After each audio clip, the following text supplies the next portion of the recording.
Krishna Krishna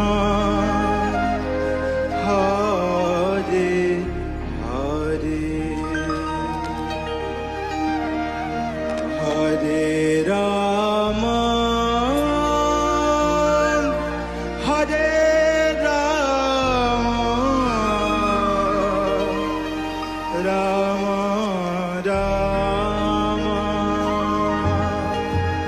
Hare Hare Hare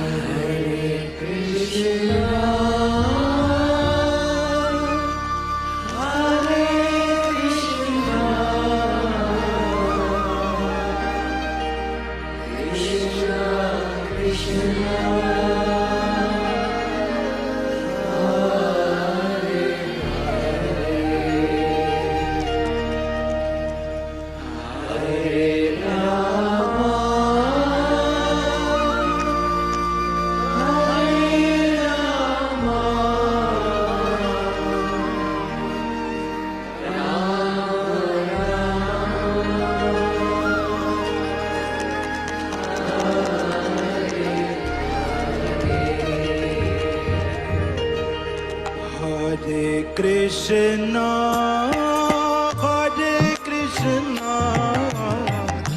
Krishna Krishna, Hare Hare, Hare Rama, Hare Rama, Rama Rama, Hare Hare, Hare Krishna. Krishna, Hare Krishna, Krishna Krishna, Hare Hare, Hare Rama, Hare Rama, Rama Rama, Hare Hare, Hare Krishna, Hare Krishna. Krishna, Hare Hare, Hare Rama, Hare Rama, Rama Rama, Hare Hare. Hare Krishna, Hare Krishna, Krishna Krishna, Hare Hare, Hare Rama,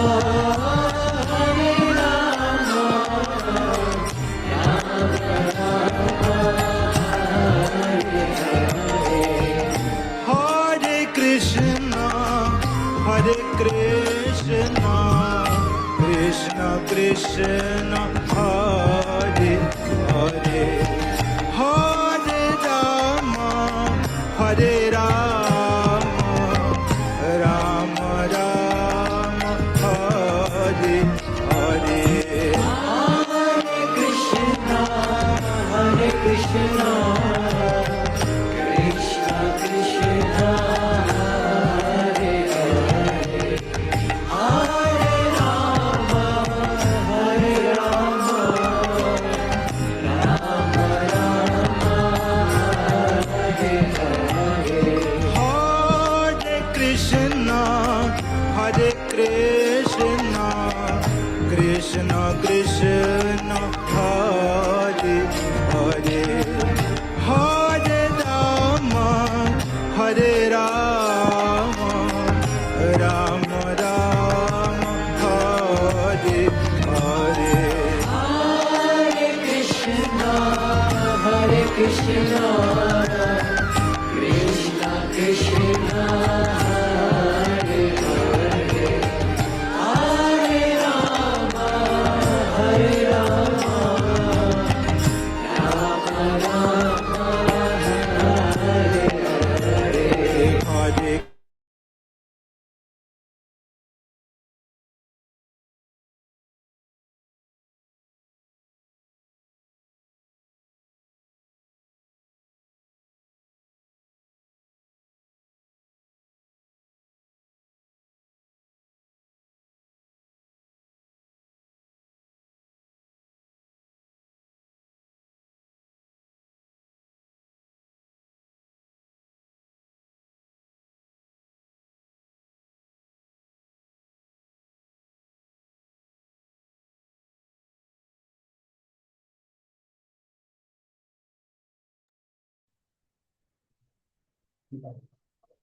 Hare Krishna devotees.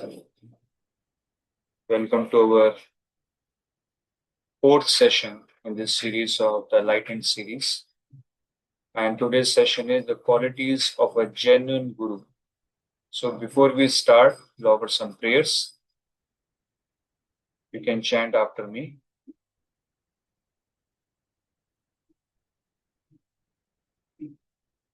Namo Vishnupadaya नमो ॐ विष्णुपादाय Krishna Pristhaya Bhutale Krishna कृष्णपृष्ठाय Krishna भूतले Bhutale Srimate Bhakti Vedanta श्रीमते Bhakti Bhaktivedanta Vedanta Swamin iti namine स्वामिनिति Swami नामिने Namine Namaste Saraswate Deve नमस्ते Namaste सरस्वते Saraswati देवे Devi Gauravani Pracharine गौरवाणी Gauravani प्रचारिणे Charini Nirvishesha Shunyavadi निर्विशेष Nirvishesha शून्यवादी Sarvabhari Paschatya Desha Tarine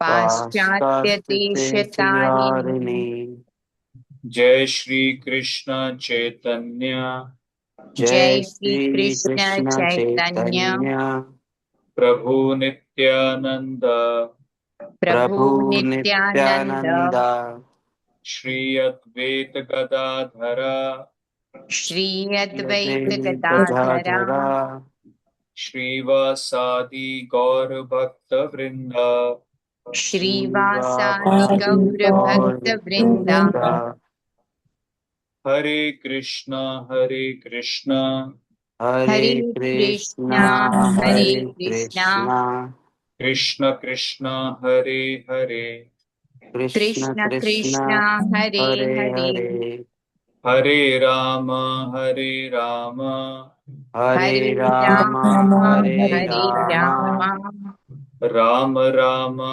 Hare Hare Rama Ram Ram Rama Hare Hare Hare Hare. So a warm welcome to all the devotees for today's special session, that is qualities of a genuine Guru. So today we'll understand what are the qualities of a bona fide spiritual master, why we need a bona fide spiritual master, and also what is the qualification of a disciple before he even selects a bona fide spiritual master. So today's session is dedicated to His Divine Grace, A.C. Bhaktivedanta Swami Srila Prabhupada, the founder Acharya of the Krishna movement. So today we all live in a very materialistic world where major chunk of the population is absorbed in the activities of eating, sleeping, mating, and defending. These are the four prominent activities which are present today in the human society. All the advancement which is happening in this world can be divided in these four categories, that is, eating, sleeping, mating, defending. How to eat nicely, how to sleep nicely, how to mate nicely, how to defend nicely. So, in this way, all the human beings are engaged in activities which are connected with this material body. But when we read our scriptures, especially Bhagavad Gita, it is mentioned that human form life is a very unique opportunity where we can understand something beyond this body. So, human form life is different from animal life because human form life is meant for Athato Brahma Jigyasa. This life is meant for understanding who am I, who is God, and what is my relationship with God. So, it is very rare to find human beings, especially in this age, who are interested in spiritual life.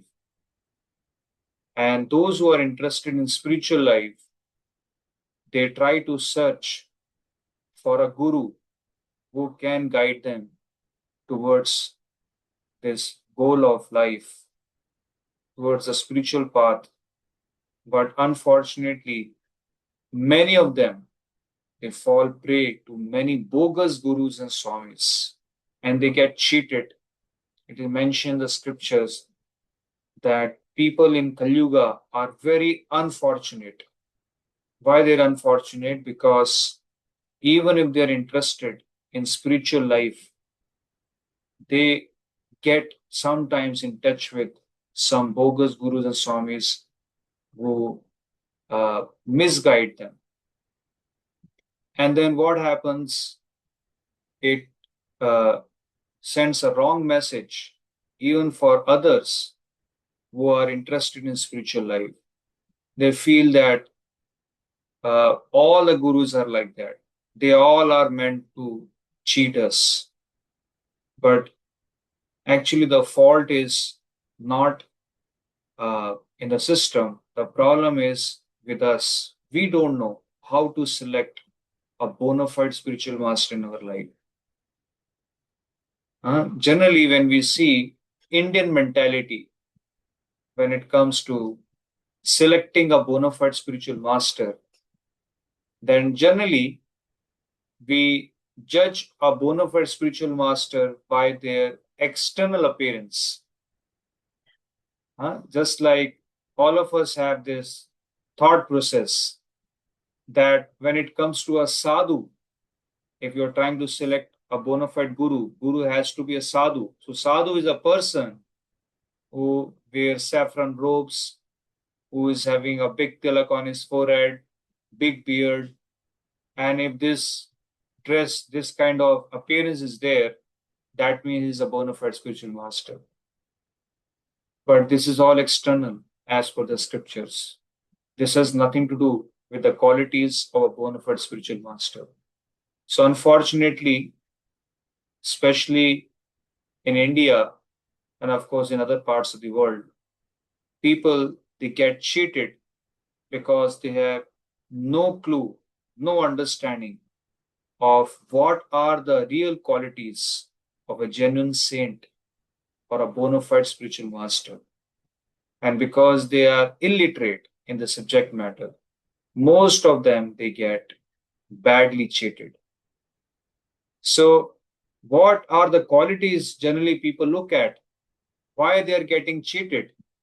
So let us see what is the yardstick for measurement when it comes to selection of a bona fide guru in the minds of innocent jivas of this material world. Correct? So generally people think guru means that who has thousands of people following him. So if they observe that, this person has a lot of followers, and in his Bhagavatam class, there are thousands of people sitting in the pandal, and everywhere people are following him on Instagram, Facebook.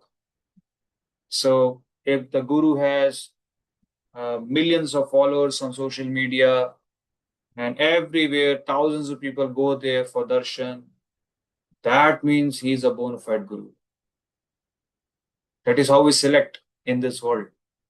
But this is not a qualification of a bona fide guru. Nowhere in the scripture is mentioned that a guru must have millions of followers, thousands of disciples. In fact, there were many acharyas, if we study the scriptures, who had only one disciple in their life. Like there is one very famous Goswami. His name is Loknath Goswami. In his entire life, he had only one disciple, nobody else. So can we consider that he was not a bona fide disciple, bona fide guru? No. In fact, he was one of the exalted pure devotee of the Lord.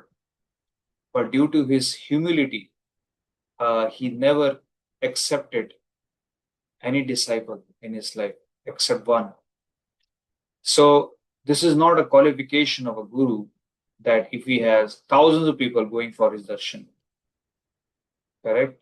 So this is some kind of fan following. So this fan following is good for celebrities when you are trying to select who is the most famous Bollywood celebrity or some other fields in this material world. There you can see, yes, if that person has a lot of fan following, he must be a very famous Bollywood star. But in case of spiritual life, it is very different. It is not by external arrangement. It is all by purity of the person. Then sometimes people judge a guru based on how many celebrities are going there, how many top politicians are going and visiting him. This is also another way they try to judge. So if they see on social media platforms that all big celebrities, politicians, leaders are going there and they're having his darshan, then also people think, oh, he's a real bona fide guru. I will also go there. But this is also not a real quality of a bona fide spiritual master.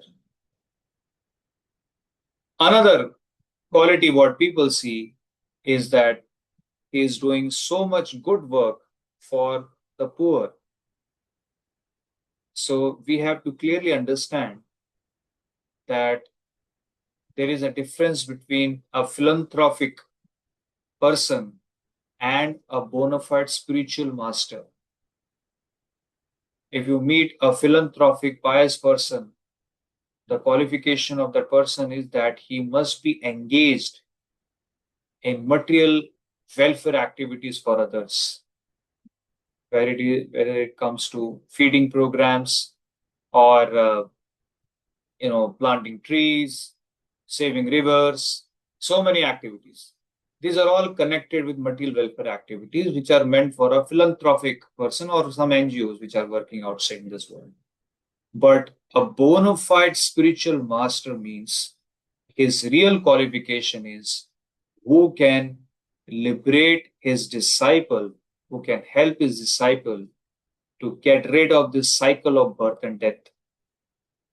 This is a qualification of bona fide spiritual master. Spiritual master means who can give real spiritual knowledge, who can help a disciple to understand his real self, to understand who is God, his relationship with God. This is a real purpose of a bona fide spiritual master. Spiritual master is not meant for material welfare activities. Why it is like that?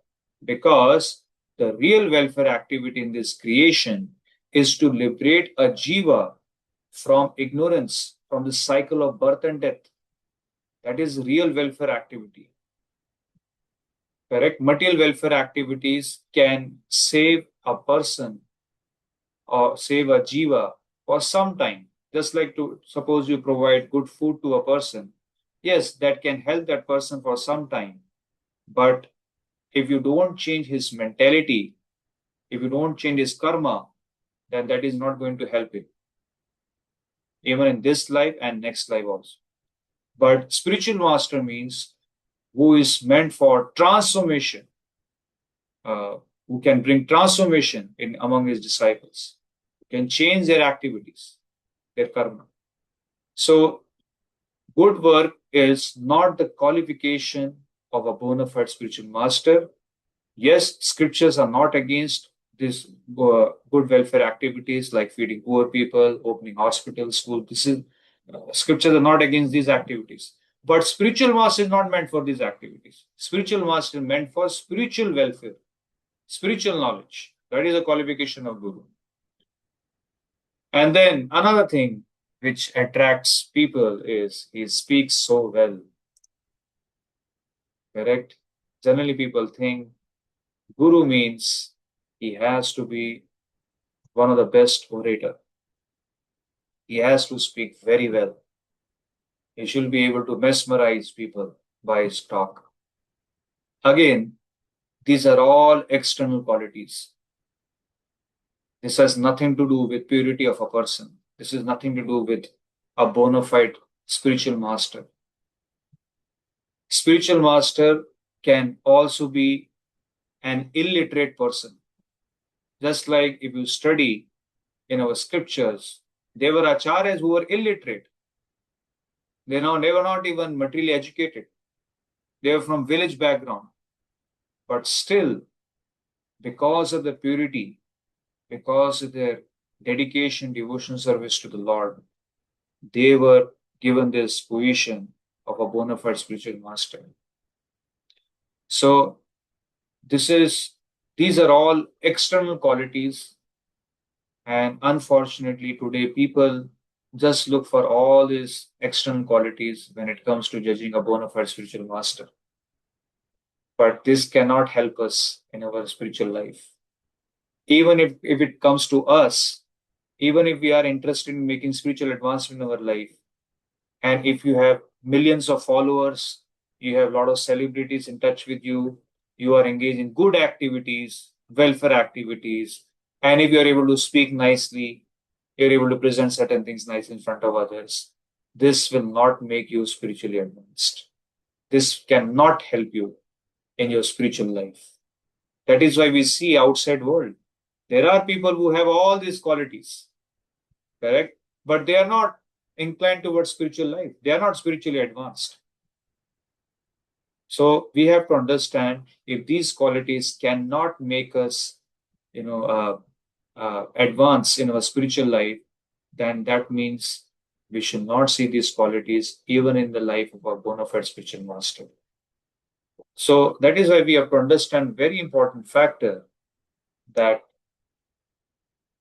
this pratyaksh praman can be defective. Pratyaksh praman means when you try to judge a person or a system by using your material senses, correct? You cannot judge a bona fide spiritual master by just using your senses, material senses. Just by observing externally, you cannot understand real qualities of a bona fide spiritual master. So this pratyaksh praman can be defective. Just like in US, there is one oil which is made by using the refuse from meat industry. So they get leftovers from the slaughterhouses, and by using this leftovers from slaughterhouses, they make one oil. And that oil can also be used for cooking.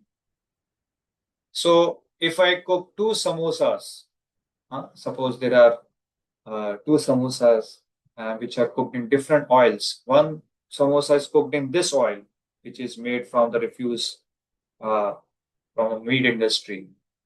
And another samosa is cooked in pure ghee, which is made by using cow milk. So if I ask you, which of the, if I keep both the samosas in front of you, and if I ask you, which of this samosa is cooked in desi ghee of cow? So you cannot judge like that, externally looking at the samosas. Not possible, because externally both the samosas will look same. Similarly, externally you cannot judge a bona fide spiritual master like this. So that is why it is very important for us to understand the qualities of a real bona fide spiritual master, which are mentioned in our scriptures. We cannot speculate these qualities. We cannot concoct. We have to go through the scriptures, bona fide scriptures. Just like suppose you are interested in purchasing pure gold jewelry, correct? Then what is the qualification you need? You should know how to understand real gold. You should have a good understanding of pure gold before you go for purchasing pure gold in a shop. Otherwise, anybody can cheat you. And second thing, very important, can anybody tell me here in the chat box, what is the second thing required for understanding, for purchasing a gold jewelry from a shop? One thing is, yes, all of us know that you should have a good understanding of pure gold. What is the second thing required for purchasing pure gold? Can anybody guess what is the second thing required for us?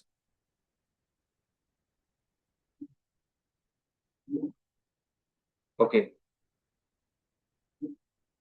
Hallmark, authenticity. No, all that is done. Authenticity, hallmark is there. You know how to select a gold. What is second thing required for purchasing pure gold? Suppose we are going in a shop for purchasing pure gold. What is the thing which is required for you? Very important. Trust bhi ho gaya. Suppose you are going in a very trusted place. Authenticity also is there. Everything is there. Before you go in. Sorry. Hare Krishna, everyone. I think first we need to know the rates also. What is the actual rate so he doesn't cheat us? The going rate for the gold? Okay, suppose you know that also. Then what else is required for purchasing gold?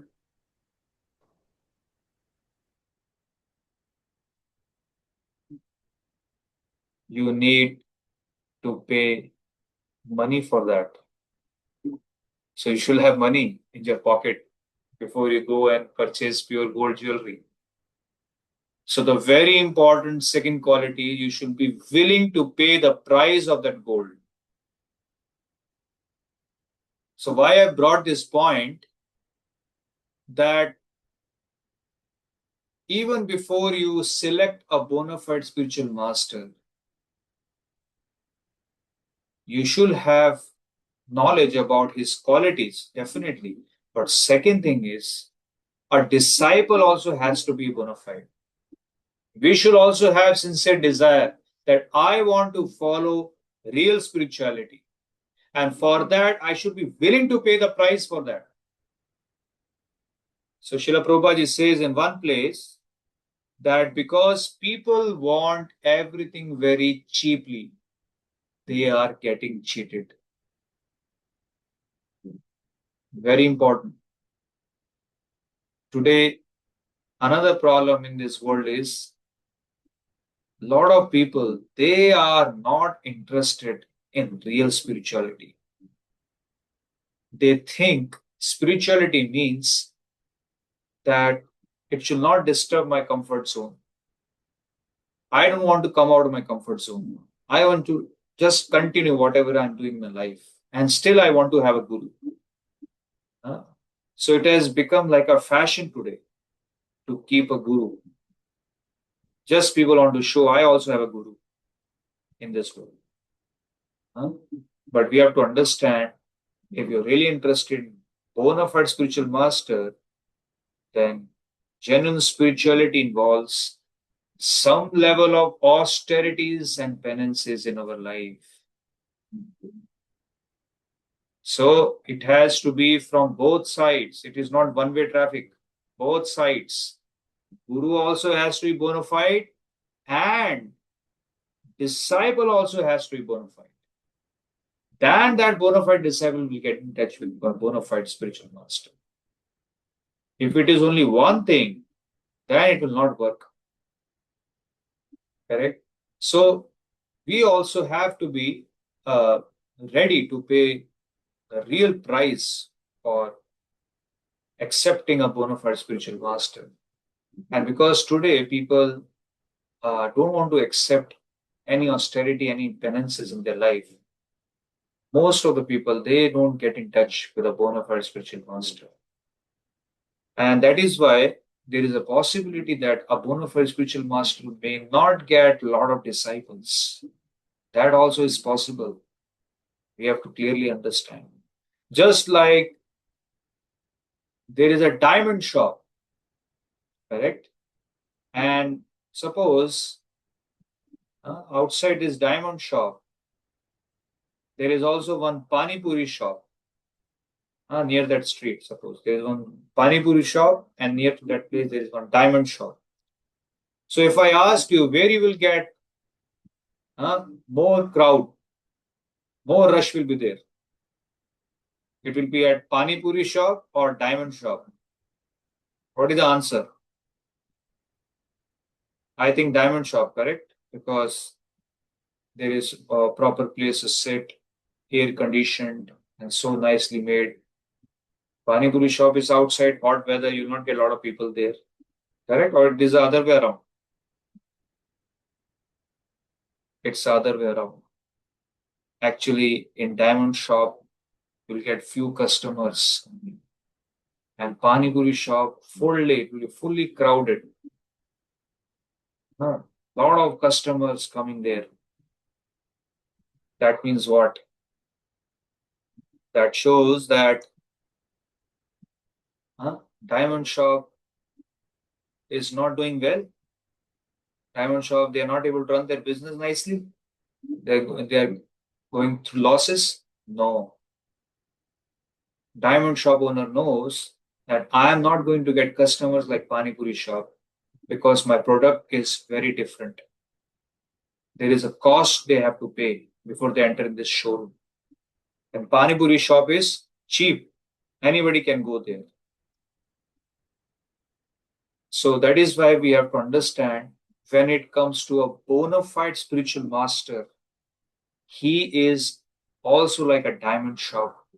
He may not get a lot of disciples because not everybody is, interested in real spirituality. Not everybody is interested in following some penances and austerities in their life.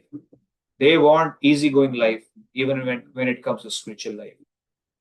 So this is also one thing we have to clearly understand, that externally, these things may not be visible in front of our eyes when it comes to a bona fide spiritual master. So let us understand some more qualities of a bona fide spiritual master. So the first quality, which is mentioned in Nectar of Instruction, it is mentioned that Vacho Vegam, Manasakroda Vegam, Jiva Vegam, Udarapasta Vegam, Etan Vegan Yuvisheta Dhira, Sarvam Apimam Prithivim Sasishya. So, very important quality of a bona fide guru. A sober person who can tolerate the urge to speak, mind's demands, actions of anger, and the urges of the tongue, belly, and genitals is qualified to make disciples all over the world. So, there are 6 types of Vegas which are there in our body. Anybody who has got this material body will have these Vegas, urges in the body. And bona fide spiritual master means who can tolerate these urges, or who can control these urges. What are urges? One is urge to speak. We all want to speak, and some people speak a lot. So, and generally when we speak, we don't have control over the subject matter, what we're talking sometimes. So, bona fide spiritual master is always grave. Another quality of a spiritual master is mind's demands. So, mind is like a thought factory. Always mind is creating thoughts in your system and generating thoughts for material desires. So, to control the mind is another quality. Then actions of anger. Then urges of the tongue. Correct? Tongue is always demanding to taste something, talk. Belly and genitals. So if a person can control the 6 urges, that person is bona fide to make disciples. He is termed as a Goswami. Goswami word means, Go means senses, Swami means master of the senses. So only the person who has attained this platform of a Goswami, he is eligible to make disciples all over the world.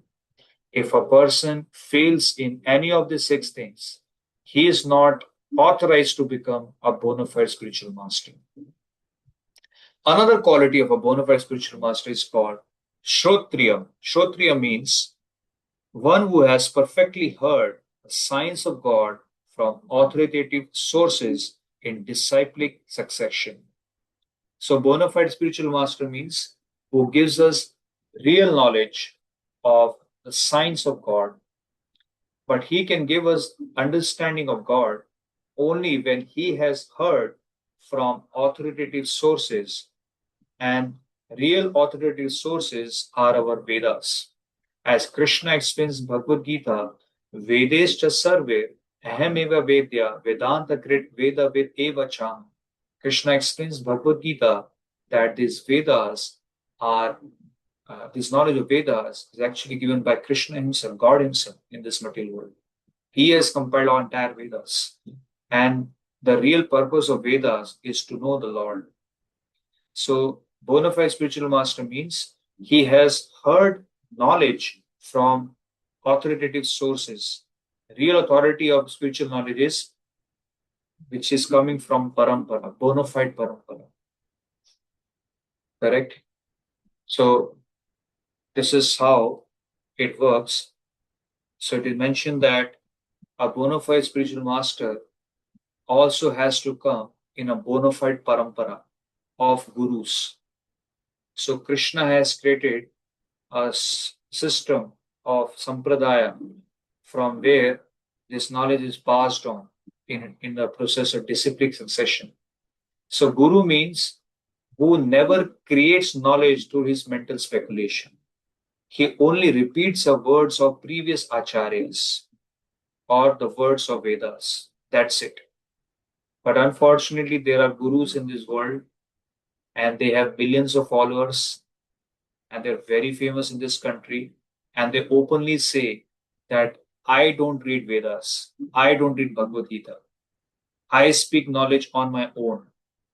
Because of my tapasya, I have attained this knowledge. So, as soon as a person talks like that, that means he's rejecting the words of God. Vedas means what? Krishna says, this knowledge is given by me in the Vedas. Bhagavad Gita means what? Bhagavad Gita. Gita means song. Bhagavad means song of God.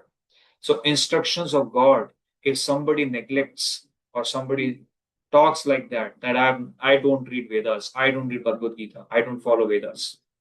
That means immediately we have to reject this kind of guru, spiritual master.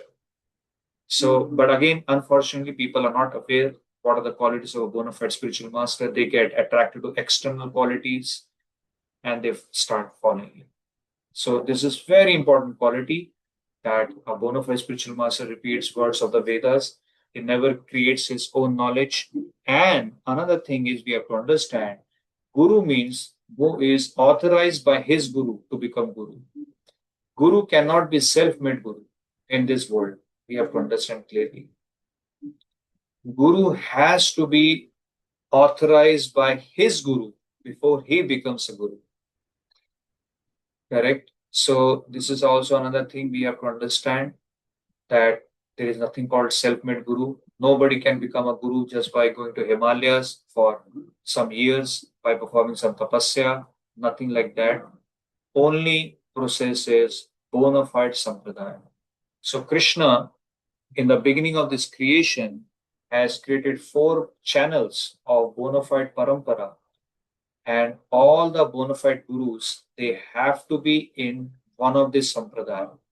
So first sampradaya Krishna created is called Brahma Sampradaya, which was created by Lord Brahma. And then Lord Brahma selected Narad Muni for this knowledge. And then this knowledge was passed on to Vyasadeva. And then, other acharyas, this knowledge was passed on.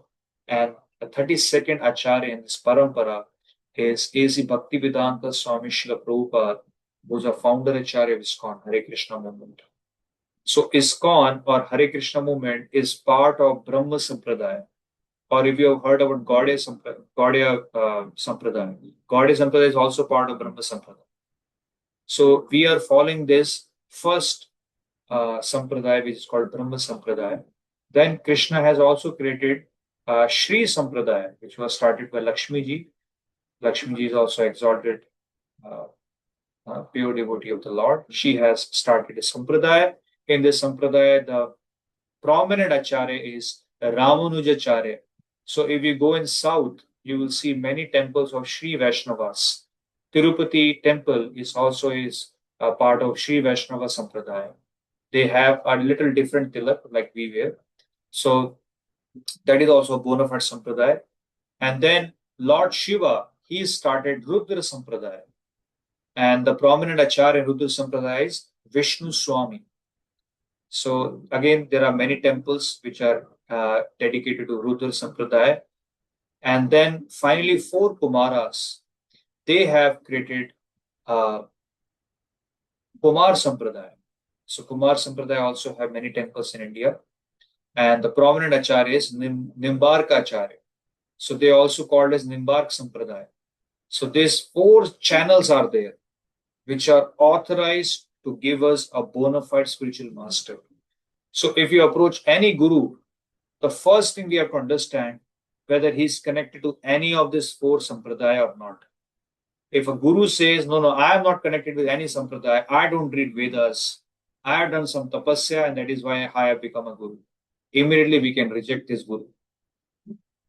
That this guru can talk about nice things, he can inspire many millions of people, maybe a lot of followers are there, but this kind of guru cannot liberate anyone in this creation.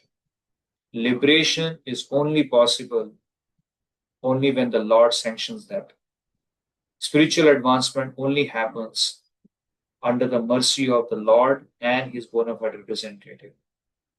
So nobody can speculate anything when it comes to spiritual life. Correct?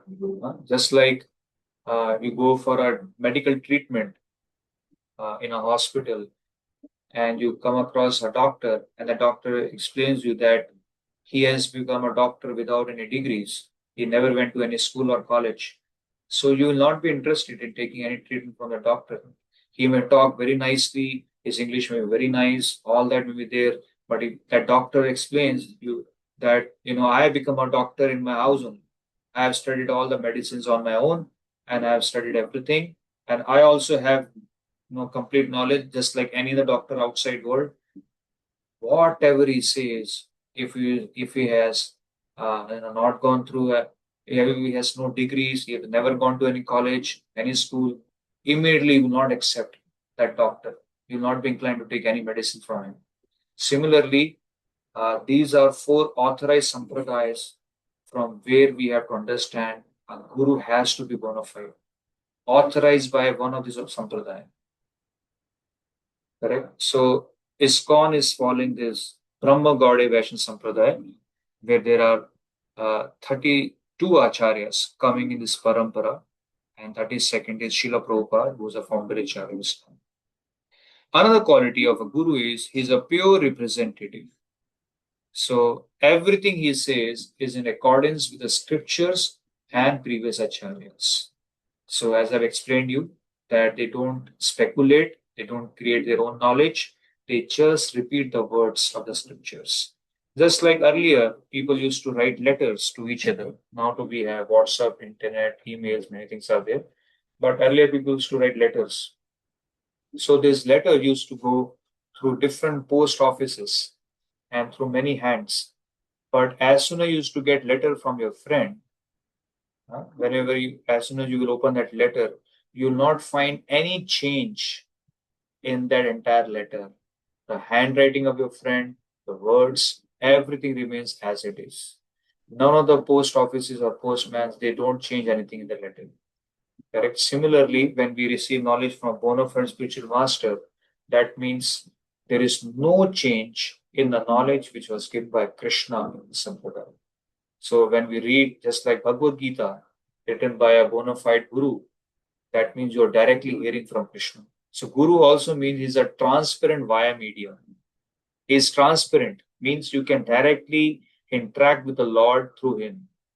He will never add or subtract anything between you and Krishna. Another quality of a bona fide guru is his Brahmanishtam. Brahmanishtam means he is firmly fixed up in God consciousness. So we can also study life of all these pure devotees like Narad Muni, Vyasadeva, Madhvacharya, Ramanujacharya, that 24 hours they were absorbed in Krishna conscious activities. They were fully dedicated in spiritual activities. So this is also one of the quality. There is nothing called a private life and public life. Today, gurus, they have something called private life and then there is a public life. But in case of bona fide spiritual master, there is nothing called private life. Entire life is dedicated to service of Krishna. So just like one of the example is you can study life of Srila Prabhupada, who comes in Brahma Gaudiya Sampradaya. So 24 hours you can study his life. He was fully dedicated to service of the Lord. Entire day Srila Prabhupada used to preach Krishna consciousness, and entire night he used to translate books, and he used to sleep only for 2 hours. out of 24 hours. That was his life. So if you study his life, there was nothing called private life and public life. Entire life was public. Srila Prabhupada was approachable by anyone, and anybody was able to see his dedication. So this is the standard of a pure devotee or bona fide spiritual master. Another very important quality of a bona fide guru is that he never claims to be God. Today there are many gurus, and they in fact talk in front of their disciples that I have become God and I also can make you God if you want. Just pay me some money and I will also make you God. Chant this mantra and you will also become God. So this is all foolishness which is going on in this world. And people also worship the gurus like God. Today, guru has become a synonym of God, but this is not the right understanding. So if a guru claims to be God, or he is projecting himself as God in front of his disciples, and the disciples are worshipping him as God, just like we go in the houses of these disciples, you will see the biggest frame in their house or in the temple will be of the guru, as if the guru has become God. But this is all foolishness which is going on in the name of spirituality. Real guru means, it is mentioned in the scriptures, he always says that I am servant of God and I will also make you a servant of God. Very important for us to understand. If the guru is projecting himself as God, immediately we have to reject him. We cannot follow him. But if the guru is projecting that I am servant of God, and you also become servant of God, that means we have to accept that guru. Guru means who always glorifies position of God, glorifies the position of Krishna in front of his disciples. Just like you see ISKCON, Hare Krishna movement, everybody knows about Krishna, everybody knows about ISKCON, but where there are very few people who know about the person behind this organization, who is Srila Prabhupada, who went all over the world and established 108 temples in just 10 years. Correct? So this is a position of a bona fide guru. But today we see so many fake gurus are there, and they are just projecting themselves as God. Although they don't say like that, but they project themselves as God only. And disciples also worship them as God, as if that person has become Krishna for them. So this we have to understand very clearly, and we have to educate others who are getting entrapped of these fake gurus. We have to make them understand that guru is different, God is different, guru is servant of God. He actually is a messenger of God. He is not God. We have to understand. Another thing we have to understand that guru need not be poverty stricken. Very important. We have to understand that guru means pure devotee of Krishna, a sadhu. So as per requirement of a sadhu or a guru, he can use the opulence of this material world in service of Krishna if required. And if required, he can be in a poverty-stricken condition also. Both is possible. Just like if you see in the scriptures, Bhagavad Gita was spoken by Krishna to Arjuna. Now, Arjuna was not a Vedantist. He was not a brahmachari. He was not a sannyasi. And he was not living in a forest. But if you see Arjuna, especially when they won the war, Pandavas won this battle of Kurukshetra, they were living in a palace in the midst of all opulence. And they were all grastas. But why then Krishna selected Arjuna for this knowledge of Bhagavad Gita? Because all the Pandavas, including Arjuna, they were all pure devotees of Krishna. So they were although living in the midst of all opulence because they were like Kshatriyas and they had to maintain that standard of life for governance, but they were not at all attached to anything in their life. So when it came, when the time came for sannyas ashram, all the Pandavas, they immediately left everything and they went to the forest and to the Himalayas for their spiritual life. Correct? So there is a chapter in Srimad Bhagavatam. It is mentioned that Pandavas retired timely.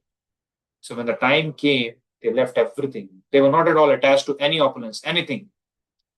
So a sadhu can also be a person who is a grasta, who is a king.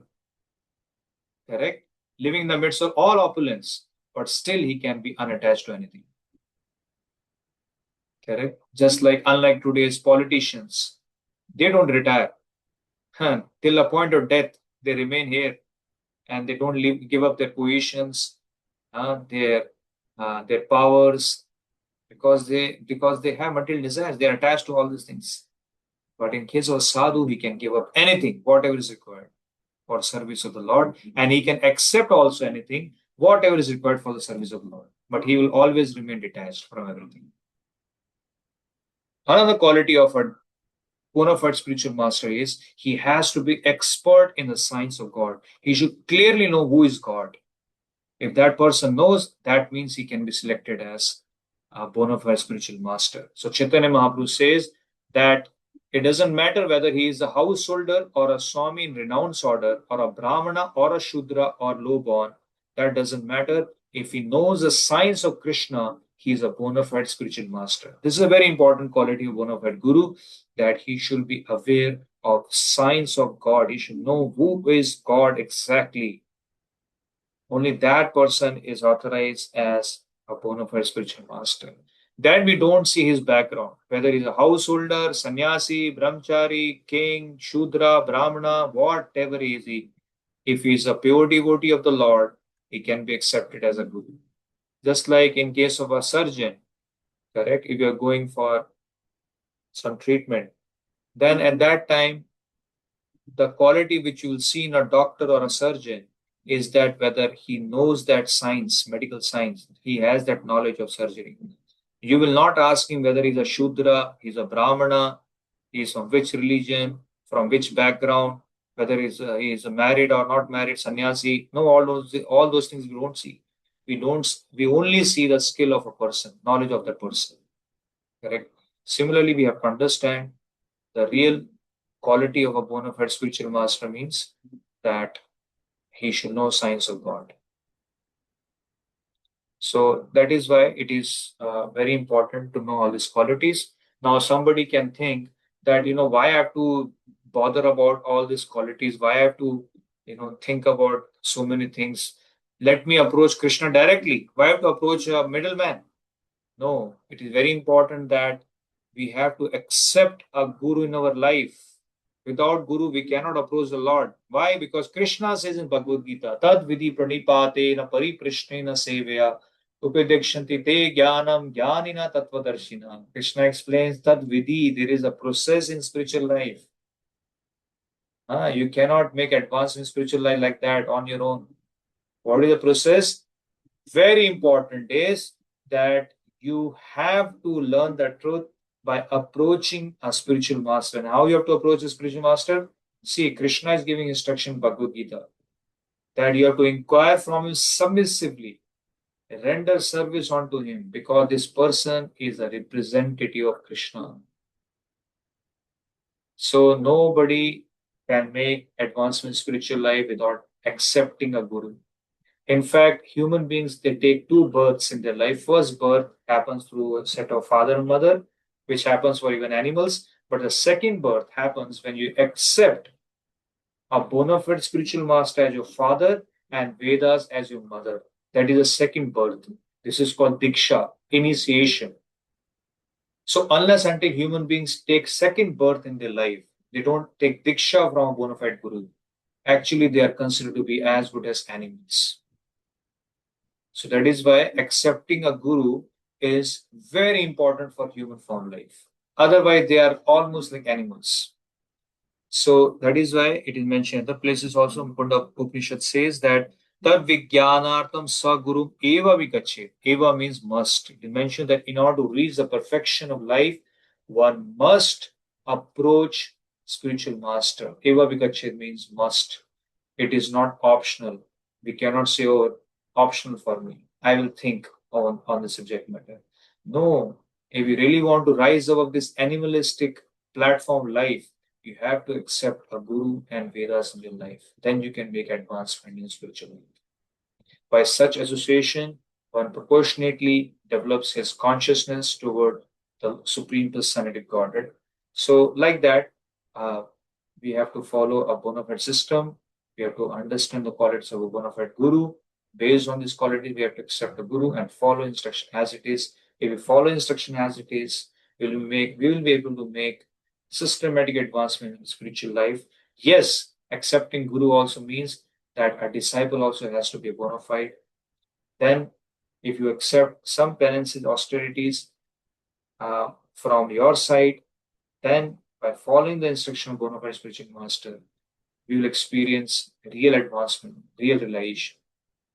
So this is the path of real spiritual advancement. So just to conclude, the qualification of bona fide spiritual master is that he has to be well versed in Vedic literatures. Bona fide spiritual master is on the Bhagavad platform, means he has to be a pure devotee of the Lord who has complete control over all his six urges. Bona fide spiritual master never claims to be God. If he claims, we can reject him. And bona fide spiritual master is free from all material motives. Very important. And he also teaches by his own example. This is very important. First is achar, then prachar. Not that bona fide spiritual master simply talks about philosophy, but he practices everything in his own personal life. So, like that, there is one spiritual master who is bona fide, who is a founder Acharya of ISKCON, and his name is Srila Prabhupada. And A.C. Bhaktivedanta Swami Srila Prabhupada showed all the qualities which are required in the life of bona fide spiritual master. So, little bit brief about Srila Prabhupada. So, Srila Prabhupada went in the year 1965 from India to America to US to start this movement, Hare Krishna movement, at the age of 70 because of the order of his again spiritual master. His spiritual master ordered him that you have to spread this knowledge of Bhagavad Gita all over the world. And Prabhupada went after taking sannyas in the Western world at the age of 70 in a cargo ship. And this cargo ship, he suffered 2 heart attacks. And after reaching America in New York, he suffered 3rd heart attack in the year 1967. And with this kind of health at that age, without any support there in the Western world, Srila Prabhupada started his movement, ISKCON. And in the year 1966, he started his organization. And by the end of 1977, Srila Prabhupada had established 108 ISKCON temples all over the world, just like the one temple you see here in ISKCON Juru. And Srila Prabhupada ji had 10,000 disciples all over the globe, like us, who left meat eating, intoxication, gambling, illicit sex, all their bad habits. And all of them were chanting 16 rounds every day, reading Bhagavad Gita as it is, wearing saffron robes, which was unheard in the Western world. So this is the quality of a bona fide spiritual master, that they can transform a person from inside the heart. Just like from India, so many gurus and sadhus have gone from India in the Western world, correct? And they have given big, big speeches there, and they have, influenced a lot of people, but they could not transform anybody to accept Bhagavad Gita and follow Bhagavad Gita in their life. But Srila Prabhupada was able to do this because he's a bona fide representative in this authorized parampara. And you study in last 1,000 years, nobody was able to transform people all over the world like he has done. So today you will see in ISKCON we have devotees, Krishna devotees from all over the globe, from different parts of the world, because Bhagavad Gita knowledge is not a religious book. This knowledge is meant for everyone all over the world. Everybody can follow this knowledge. So by his activities, we can judge that he was a bona fide representative. And there are many more things about him. If you read his about his life, how much he struggled to establish this movement all over the world. Just imagine at that time there was no internet, no WhatsApp, no communication, no phones, nothing was there. Just by writing letters, people were communicating with each other. And at that time, in just 10 years, to make 108 temples and 10,000 disciples all over the world, it's very difficult. Even today, not easy to inspire anyone, to transfer anyone, to take to Krishna consciousness or follow Bhagavad Gita. And many of them were youngsters. It was not that Srila Prabhupada was preaching to some old crowd. He transformed everywhere, all the youngsters, whether in America, Europe, everywhere, all the youngsters actually got transformed who took this process of Krishna consciousness. Okay, so I will end here. If anybody has any question, they can ask.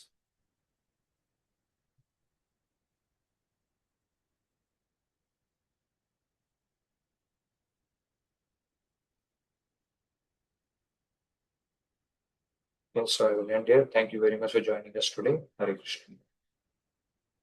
Hare Krishna.